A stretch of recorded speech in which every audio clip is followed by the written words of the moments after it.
Hello friends, welcome to kitchen tips இன் தமிழ். இன்றைக்கி வீடியோவில் ரொம்பவே இன்ட்ரெஸ்டிங்கான டிப்ஸ் அண்ட் ட்ரிக்ஸ் தாங்க ஷேர் பண்ணியிருக்கேன்.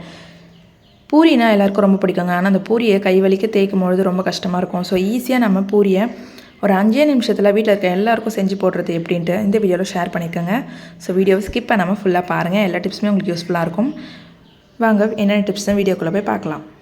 ஃபர்ஸ்ட் இப்போ என்னென்னு பார்த்தீங்கன்னா, நம்ம பூஜை ரூமில் தீப கொலுசில் இந்த மாதிரி கற்பூரம்லாம் ஏற்றுறப்போ சுற்றி ஃபுல்லாக பிளாக் ஆகிடுங்க. அதை க்ளீன் பண்ணுறது ரொம்ப கஷ்டமாயிடும். ஸோ இனிமேல் இந்த மாதிரி நீங்கள் கற்பூரம் ஏற்றாதீங்க. இந்த மாதிரி தீப கொலுசில் ஒரு அகல் வச்சுருங்க. அகல் வச்சுட்டு அதில் நீங்கள் கற்பூரம் ஏற்றுனீங்க அப்படின்னா நம்மளுக்கு அந்த தீப கொலுசெல்லாம் க்ளீன் பண்ணுற வேலை மிச்சமாகுங்க. அகல் மட்டும்தான் பிளாக் ஆகும். சுற்றி இருக்க அந்த கீழே இருக்க அந்த தீப கொலுசுலாம் நல்லா புதுசு மாதிரியே இருக்கும். ஸோ எப்போ நீங்கள் கற்பூரம் தீபாவளி காமிச்சாலும் இந்த மாதிரி அகல் வச்சு நீங்கள் காமிச்சு பாருங்கள். உங்களுக்கு ரொம்ப ஈஸியாக இருக்குங்க வேலை. பூஜை சாமான் க்ளீன் பண்ணுறப்போ இதை க்ளீன் பண்ணுறதே பெரிய வேலையாக இருக்குங்க. ஸோ இனிமேல் இந்த மாதிரி ட்ரை பண்ணி பாருங்கள். அடுத்து ஒரு சூப்பரான டிப் தாங்க பார்க்க போகிறோம். பூரி எப்படி நம்ம ஈஸியாக ஃபாஸ்ட்டாக செஞ்சு முடிக்கிறது அப்படின்னு பார்க்கலாம். நம்ம வீட்டுக்கு யாராச்சும் கெஸ்ட்டெல்லாம் வந்துட்டாங்கன்னா நம்ம இந்த மெத்தட் ட்ரை பண்ணலாங்க. பூரி மாவை நீங்கள் நல்லா ஒரு பெரிய சைஸ் உருண்டையாக எடுத்துக்கோங்க. ஒரு அடிகனமான நல்ல பிளேட்டு, பெரிய சைஸ் பிளேட்டை எடுத்துக்கோங்க. இப்போ அந்த பிளேட்டை நல்லா க்ளீன் பண்ணிவிட்டு இந்த மாதிரி நல்லா தொடச்சி விட்டுட்டு திருப்பி வச்சுக்கோங்க. இப்போ இதில் நீங்கள் எடுத்து அந்த பெரிய சைஸ் உருண்டையை வச்சு நல்லா நீங்கள் அந்த தட்டு ஃபுல்லாக நீங்கள் ஃபில் ஆகிற மாதிரி நல்ல பெரிய சைஸில் இந்த சப்பாத்தி மாதிரி தேய்ச்சி விட்டுருங்க. இப்போ இந்த மாதிரி தேய்ச்சிட்டு நம்மக்கிட்ட டிஃபன் பாக்ஸ் மூடி இருக்கும் இல்லைங்களா, கொஞ்சம் உங்களுக்கு எந்த சைஸில் வேணுமோ அந்த மாதிரி சைஸில் டிஃபன் பாக்ஸ் மூடி எடுத்துக்கோங்க. இப்போ இந்த மாதிரி அந்த தட்டு ஷேப்புக்கு ஃபுல்லாக இதை நீங்கள் தேய்ச்சி விட்டுட்டு டிஃபன் பாக்ஸ் மூடி எடுத்து கட் பண்ணிக்கோங்க. நான் தேய்ச்சிருக்கேன் இல்லைங்களா, இதில் 4 பூரி கட் பண்ணுறேன். உங்களுக்கு கொஞ்சம் பெரிய சைஸில் வேணும் அப்படின்னா 2 பூரி இல்லை 3 பூரி கூட நீங்கள் கட் பண்ணிக்கலாம். நான் டிஃபன் பாக்ஸ் தான் எடுத்துக்கிறேன். இப்போ இதில் நான் 4 கட் பண்ணுறேன் பாருங்கள். இந்த மாதிரி நீங்கள் பெருசாக தேய்ச்சிட்டு இந்த மாதிரி கட் பண்ணிங்க அப்படின்னா டக்கு நம்ம பூரியெல்லாம் செஞ்சு போட்டுடலாங்க. நம்ம கஷ்டப்பட்டு ஒன்றா தேய்க்கணுன்னு அவசியமே இல்லை. இந்த மாதிரி நீங்கள் ஒரே பூரி தேய்ச்சிட்டு 4 கட் பண்ணிங்கன்னா ஒருத்தருக்கு தேவையான பூரியை நம்ம ஈஸியாக செஞ்சுக்கலாம். இந்த மாதிரி செய்கிறப்போ பூரி நீங்கள் செய்கிறது ஒரு கஷ்டமாகவே தெரியாது. குழந்தைங்களுக்கு நீங்கள் அடிக்கடி செஞ்சு கொடுக்கலாம். ஸோ எத்தனை பேர் வீட்டுக்கு விருந்தாளிங்க வந்திருந்தாலும் இந்த மெத்தடை ஃபாலோ பண்ணிங்கன்னா உங்களுக்கு பூரி செய்கிறது ரொம்ப ஈஸியான வேலையாகிடுங்க. இந்த டிப்ஸ் உங்களுக்கு பிடிச்சிருந்தால் மறக்காமல் உங்கள் ஃப்ரெண்ட்ஸ் அண்ட் ஃபேமிலிக்கும் ஷேர் பண்ணுங்கள். அவங்களுக்கும் யூஸ்ஃபுல்லாக இருக்கட்டும். இப்போ நான் இதே மாதிரி தாங்க ஒரு பூரியிலே 4 ரெடி பண்ணுறேன். உங்களுக்கு இன்னும் கொஞ்சம் பெரிய சைஸே வேணும்னா நீங்கள் இதை விட பெரிய சைஸ் டிஃபன் பாக்ஸோ இல்லை மூடியை கூட எடுத்து நீங்கள் கட் பண்ணிக்கலாம். இப்போ நம்ம கட் பண்ணிவிட்டு எக்ஸஸாக இருக்க மாவை மறுபடியும் நம்ம பூரி மாவு கூட சேர்த்து பிசைஞ்சு விட்டுடலாம். இந்த மாதிரி நீங்கள் தேய்ச்சிங்கன்னா ரொம்ப ஈஸியாக இருக்குங்க. வேலை ஈஸியாக முடிஞ்சிடும். ட்ரை பண்ணி பாருங்கள். நீங்கள் ஆல்ரெடி இந்த டிப்ஸை ஃபாலோ பண்ணுறீங்கன்னா மறக்காமல் கமெண்ட்டில் சொல்லுங்கள்.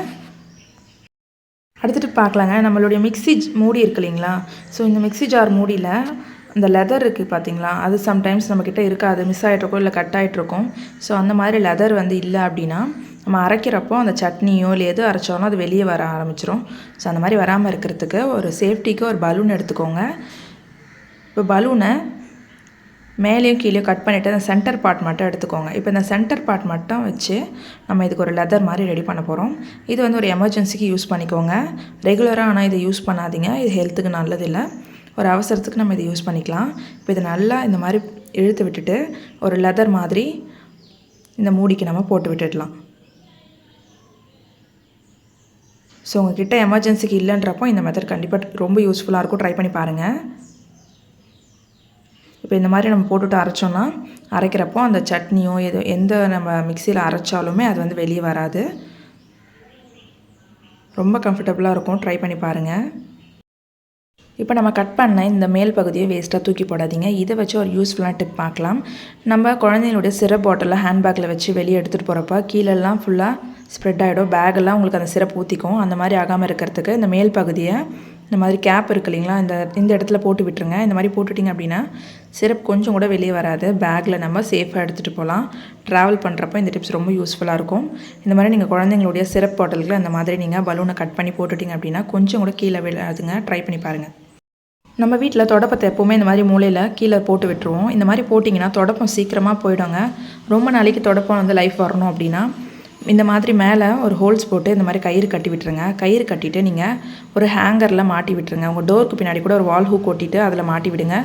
அப்படி இல்லைனா ஒரு ஹேங்கர் மாதிரி நீங்கள் ஷர்ட் ஹேங்கர் இருக்கு இல்லைங்களா, அதை கூட நீங்கள் வாலில் ஃபிக்ஸ் பண்ணிவிட்டு இந்த மாதிரி தொடப்போம் மாப் அதெல்லாம் நீங்கள் மாட்டி வைக்கலாம். நான் எங்கள் வீட்டில் இந்த மாதிரி தாங்க மாட்டி வச்சுருக்கேன்.